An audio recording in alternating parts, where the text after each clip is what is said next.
Hello प्यारे बच्चों। आपके अपने प्यारे से यूट्यूब चैनल फिजिक्स फैमिलियर में आपका स्वागत है। So no drama, no time waste, only physics tech. तो बच्चों, आज हम अपने टॉपिक को कंटिन्यू करते हैं। प्रीवियस जो लेक्चर था उसमें हम क्या पढ़ रहे थे बच्चों?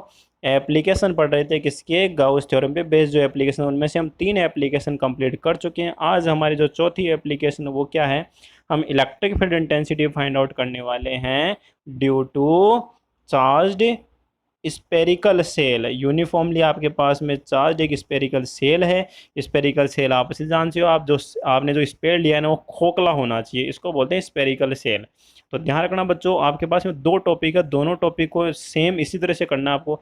आपके पास में स्पेरिकल सेल भी हो सकता है और सॉलिड स्पेयर भी हो सकता है, लेकिन स्पेयर कंडक्टर होना चाहिए। ठीक है बच्चों, ये चीज़ आपको अच्छी तरह ध्यान रखनी है। आपके पास स्पेयर कैसा होना चाहिए? कंडक्टर स्पेयर होना चाहिए।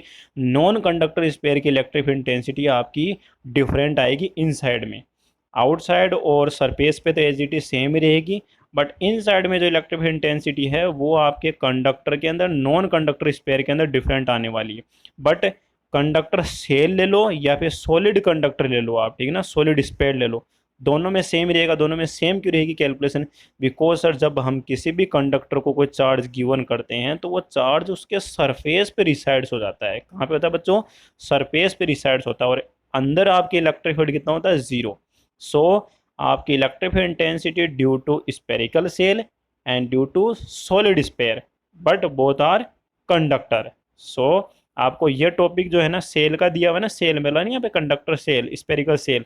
तो सेल की जगह ना आपका सॉलिड स्पेयर भी आ सकता है या ओनली कंडक्टर स्पेयर भी आ सकता है। दोनों की calculation as it is same रहेगी, नो चेंजेस। ठीक है, तो चलो हम कैलकुलेशन की तरफ चलते हैं। हमें इसको किसके तरह से करना है? इसको गाउस थ्योरम से करना है। गाउस थ्योरम अप्लाई करनी है हमें, गाउस सरफेस से कंस्ट्रक्ट करके फिर इस कैलकुलेशन को, इस डेरिवेशन को कंप्लीट करना है। तो देखो बच्चों, सबसे पहले हम इलेक्ट्रिक फील्ड कहाँ फाइंड आउट करेंगे? हम आउटसाइड में। कहाँ पे? आपके पास में जो स्पेरिकल सेल है उसके आउटसाइड में। और आउटसाइड में कहाँ पे? सेंटर से स्मॉल आर डिस्टेंस पे। देखो यहाँ पर आपको रेडियस नजर आ रही होगी, स्मॉल आर डिस्टेंस देखो यहाँ पे। तो मैंने क्या किया, इस सेल के पॉइंट ओ को सेंटर मानते हुए आर डिस्टेंस के ऊपर है ना, देखो dot dot dot dot dot dot dot dot spherical एक गाउसियन सरफेस कंस्ट्रक्ट कर लिया। ठीक है बच्चों, गाउसियन सरफेस को हमेशा आपको डॉट डॉट से ही शो करना है, ये इमेजिनरी सरफेस होता है।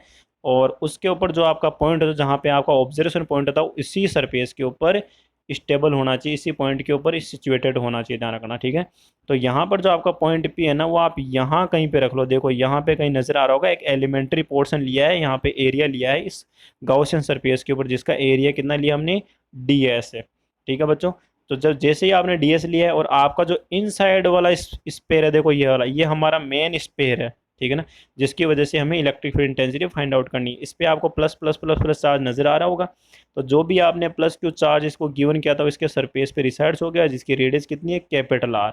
ठीक है बच्चों, तो जैसे कैपिटल आर है तो अब आपको पता लग गया होगा हमेशा इलेक्ट्रिक फील्ड क्या होता है?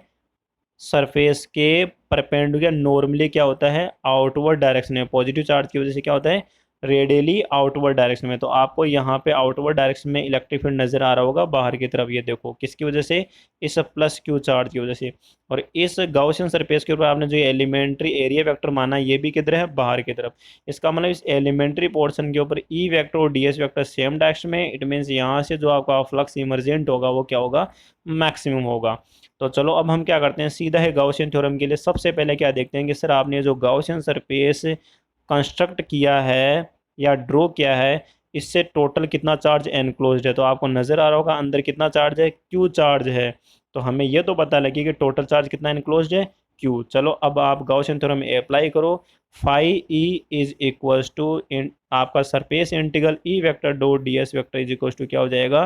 Q upon epsilon naught. अब आपको पता लग गया होगा यहाँ पे जो एलिमेंट्री पोर्शन आपने लिया है उसके ऊपर ई वेक्टर और डी एस वेक्टर क्या है बच्चों? दोनों सेम डायरेक्शन में।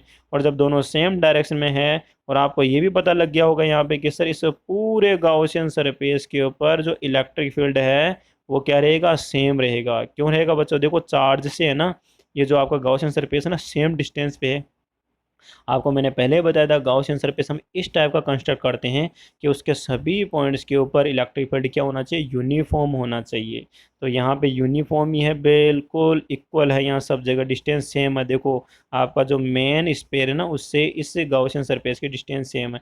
इसलिए आप एलिमेंट्री एरिया यहाँ ले लो, चाहे यहाँ ले लो, चाहे यहाँ ले लो, चाहे यहाँ ले लो, कहीं पे भी आप ले लो, सब जगह आपका इलेक्ट्रिक फील्ड क्या रहेगा, सेम रहेगा। तो ई आपका क्या हो जाएगा, बाहर आ जाएगा। इंटीग्रेशन आपको करना है डीएस का, और आपको पता लग गया होगा इस एरिया को आपने जो गाउसियन सरफेस लिया था इसके ऊपर आपने एलिमेंट्री एरिया लिया था, तो इसका टोटल एरिया कितना हो जाएगा, 4 पाई स्मॉल आर स्क्वायर आएगा। बच्चों ध्यान रखना है, बच्चे काफ़ी बार गलती करते हैं, 4 पाई कैपिटल आर स्क्वायर कर देते हैं। बच्चों हमें यहाँ पे जो एरिया लेना है ना वो गाउसियन सरफेस पे, बिकॉज इंटीग्रेशन किसका है यहाँ पे, गाउसियन सरफेस पे इंटीग्रेशन कर रहे हैं हम। ई vector dot D S vector, ये सब कुछ गाउसियन सरफेस के लिए बोला जाता है। गाउसन की जो थ्योरम है वो कहती यही है कि आपके पास में कोई भी इमेजिनरी सरफेस, उससे टोटल जो एनक्लोज चार्ज होता है ना, उसकी वजह से जो उस सरफेस चार्ज से कितना फ्लक्स आपका इमरजेंट हो रहा है उसके एरिया पे पूरा डिपेंड करता है। तो आपका जो इंटीग्रेशन है यहाँ पे डीएस वेक्टर किसका होगा, गाउसियन सरफेस का। तो गाउसियन सरफेस का टोटल एरिया कितना हो गया, 4 पाई आर स्क्वायर। तो अब आपको यहाँ कैलकुलेशन करने में कुछ दिक्कत नहीं आ रही होगी। यहाँ पे ई ऐसे कैसे, डी एस का जैसे आपने इंटीग्रेशन किया तो बच्चों कितना हो गया, 4 पाई आर स्क्वायर। नीचे देखो यहाँ पे सो रहा होगा टोटल चार्ज आपके पास में क्यू था ही डिवाइडेड बाई एप्सिलॉन। तो ई बराबर कितना आ गया बच्चों, ई इक्वल्स टू हमारे पास में आ गया Q upon 4 pi epsilon R square. तो सिंपल तरीके से आपको याद रखना पड़ेगा कि सर हमारे पास में कोई भी कंडक्टर स्पेरिकल सेल है जो कि चार्ज है, उसकी वजह से आउटवर्ड साइड के अंदर जो इलेक्ट्रिक इंटेंसिटी होती थी K Q upon small R square. R वो डिस्टेंस है जो आपके स्पेरिकल सेल के सेंटर से उस ऑब्जर्वेशन पॉइंट की डिस्टेंस है। ठीक है, अब आता है कि सर हमारे पास में जो चार्ज था, अगर हमारे पास सरफेस चार्ज डेंसिटी सिग्मा अगर गिवन है तो इस ई का फॉर्मूला सिग्मा के टर्म में हम कैसे फाइंड आउट करें। तो देखो बच्चों आपको कुछ नहीं करना, इस क्यू चार्ज को ना सिग्मा के टर्म में ले आओ। क्यू इक्वल टू क्या होता है, सिग्मा इनटू एरिया। ये चार्ज कौन से एरिया पे है, 4 पाई कैपिटल आर स्क्वायर। ध्यान रखना बच्चों ये चार्ज किस पे है, रिसाइड से इस एरिया के ऊपर है, 4 पाई आर स्क्वायर। तो आपको टोटल चार्ज समझ में आ गया होगा, हम कैसे फाइंड आउट करेंगे, Q is equal to sigma into 4 pi capital R square. बस इस Q की जगह आपको वैल्यू पुट करनी है। तो जैसे ही आप Q की जगह sigma into 4 pi R square put करते हो तो देखो बच्चों हमारे पास में क्या आ रहा है, 4 पाई आर स्क्वायर।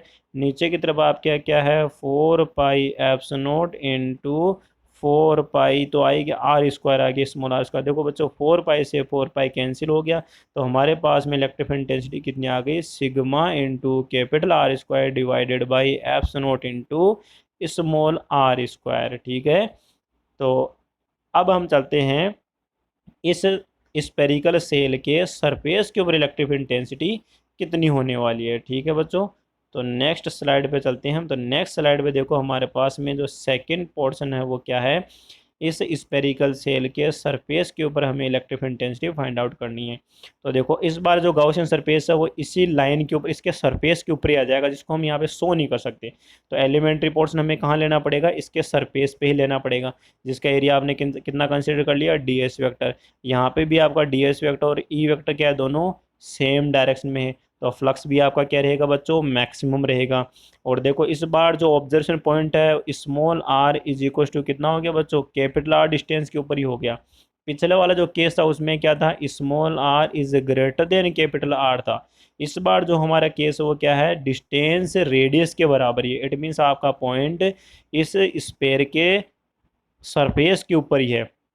तो अब आपको क्या करना है, या तो आप जो प्रीवियस फॉर्मूला है ना उसमें स्मॉल आर की जगह कैपिटल आर स्क्वायर पुट कर दो डायरेक्ट, या फिर एज इट इज वो की वही आपको कैलकुलेशन करनी पड़ेगी, गाउसियन फॉर्मूला लगाना पड़ेगा, गाउस लॉ का, गाउस थ्योरम का जो फॉर्मूला है, phi E is equal to integration of E vector dot D S vector is equal to Q upon epsilon naught.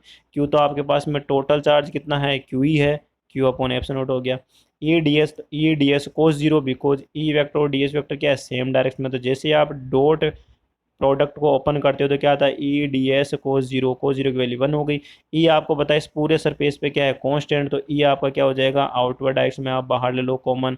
अब हमें क्या करना है, इंटीग्रेशन करना है किसका, डी एस वेक्टर का, सॉरी डी एस का, टोटल एरिया का। टोटल एरिया कितना है हमारे पास में, इस गाउसियन सरफेस का, जो गाउसियन सरफेस है वही हमारा क्या है यहाँ पे ओरिजिनल स्पेयर है, ठीक है ना, सोर्स स्पेयर है। तो उसका कितना हो जाएगा 4 pi capital R square, 4 pi capital R square. तो हमारे पास में क्या आ गया, E×4 pi R square is equal to sigma upon epsilon naught.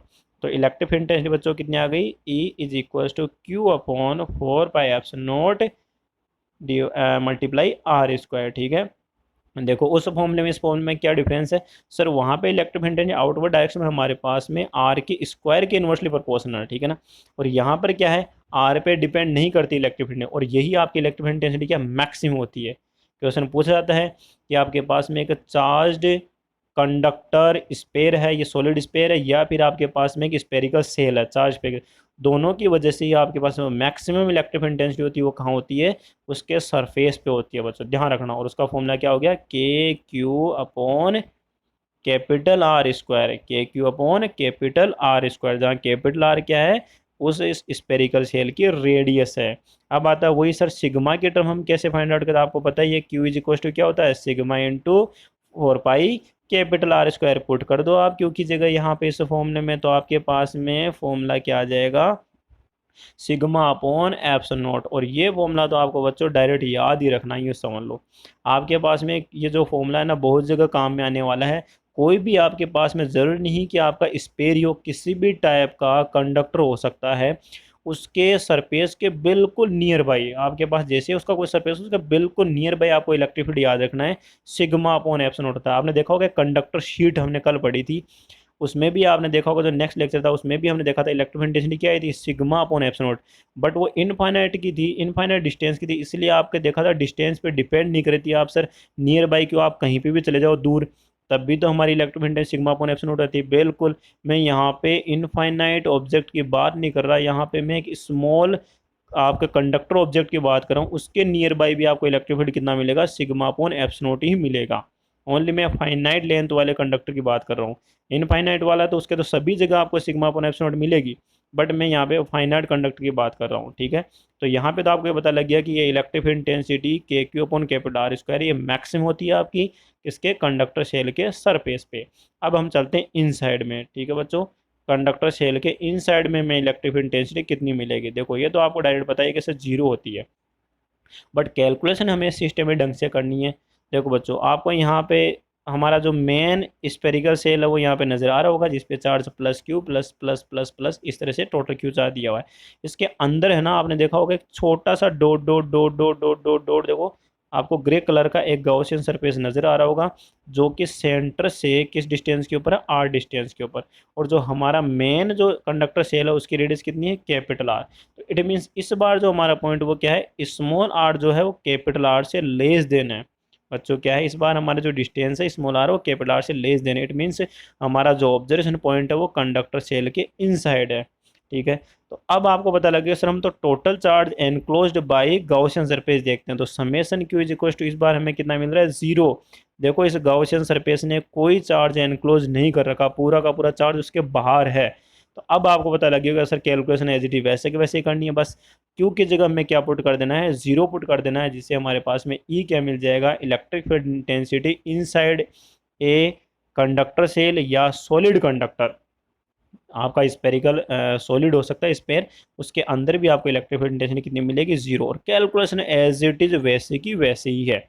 अब आपको बच्चों क्या क्या चीज़ समझ में आई सर, आपने जो कंडक्टर स्पेरिकल सेल लिया था या आपने सॉलिड स्पेयर लिया था कंडक्टर वाला, उसके अंदर तो इलेक्ट्रिक फील्ड इंटेंसिटी जीरो मिली, सरफेस पे मैक्सिमम मिली KQ/कैपिटल R स्क्वायर, आउटसाइड में हमें मिली KQ/स्मॉल r स्क्वायर। तो सर हम इजीली डिस्टेंस और इलेक्ट्रिक फील्ड इंटेंसिटी के बीच एक ग्राफ ड्रॉ कर सकते हैं, और वो ग्राफ आपको नजर आ रहा होगा, वेरी वेरी इंपॉर्टेंट है बच्चों, ध्यान रखना है ग्राफ। देखो 0 से R तक, 0 से R का मतलब समझ गए, सेंटर से लेके सरफेस तक इलेक्ट्रिक फील्ड इंटेंसिटी क्या है, जीरो। तो जैसे ही आप उसके सरफेस पे आ गए, तो देखो आपको यहाँ पे इलेक्ट्रिक फील्ड इंटेंसिटी एकदम से मैक्सिमम इंक्रीज कर गई, और फिर धीरे धीरे धीरे धीरे इन्वर्सली होते हुए डिक्रीज हो गई। तो आपको पता लग गया होगा इनसाइड जीरो, फिर यहाँ पे एकदम से मैक्सिमम, और इस तरह से आपको क्या मिल गई, ये इन्वर्सली डिक्रीज होते हुए आपको नजर आ गई, क्योंकि आउटसाइड में इलेक्ट्रिक फील्ड इंटेंसिटी क्या होती है, 1/R square, E directly proportional to 1/R square. तो पैराबोलिक फॉर्म में आपका ग्राफ बन जाएगा। अब आता है कि सर अंदर इलेक्ट्रिक फील्ड इंटेंसिटी जीरो होती है तो इसका कुछ यूज हो सकता है क्या? बिल्कुल बच्चों, इसको बोलते हैं इलेक्ट्रोस्टैटिक शील्डिंग। शील्ड करना, बचाव करना। इट मीन्स आपके पास में सर कोई भी एक कंडक्टर सेल है, ठीक है, इसको अगर हम इलेक्ट्रिक फील्ड में रख दें तो चार्ज इसके ऊपर तो चार्ज आ गया सर, ये लो ठीक है, बट अंदर इलेक्ट्रिक फील्ड कितना है? जीरो। तो सर हम किसी भी चीज़ को बचाना चाहते हैं, मान लो किसी इलेक्ट्रिक फील्ड से, तो हम उसको इसके अंदर रख सकते हैं इसके बिना टच किए। तो ये क्या हो जाएगा? आपका इलेक्ट्रिक इफेक्ट से बच जाएगा, इसके ऊपर कोई इलेक्ट्रिक शॉक नहीं लगेगा, ये बिल्कुल आपका इलेक्ट्रिक फील्ड से सेफ रहेगा। इसी को बोलते हैं electrostatic shielding. It means sir हम किसी चार्ज कंडक्टिंग सेल या आपका स्पेरिकल सेल है ना, उसका यूज हम कर सकते हैं इलेक्ट्रोस्टैटिक शील्डिंग में। किसी भी ऑब्जेक्ट को अगर हमें इलेक्ट्रिक इफेक्ट से बचाना है तो हम क्या करेंगे, उसको इलेक्ट्रिकल आपका जो ये सॉरी क्या है स्पेरिकल सेल है उसके इनसाइड रख देंगे, जिससे वो इलेक्ट्रिक फील्ड से बच जाएगा। इसी को बोलते हैं इलेक्ट्रोस्टैटिक शील्डिंग। ठीक है बच्चों, तो आज का हमारा ये टॉपिक कंप्लीट हुआ। नेक्स्ट जो टॉपिक रहेगा वो हमारा रहेगा नॉन कंडक्टर की वजह से उसके नॉन कंडक्टिंग जो आपका स्पेरिकल सेल रहे वो स्पेयर रहेगा उसकी वजह से हम electric field intensity find out करेंगे आउटवर्ड साइड में, सरफेस के ऊपर और आपके इनसाइड के अंदर। ठीक है बच्चों, थैंक्स फॉर वॉचिंग।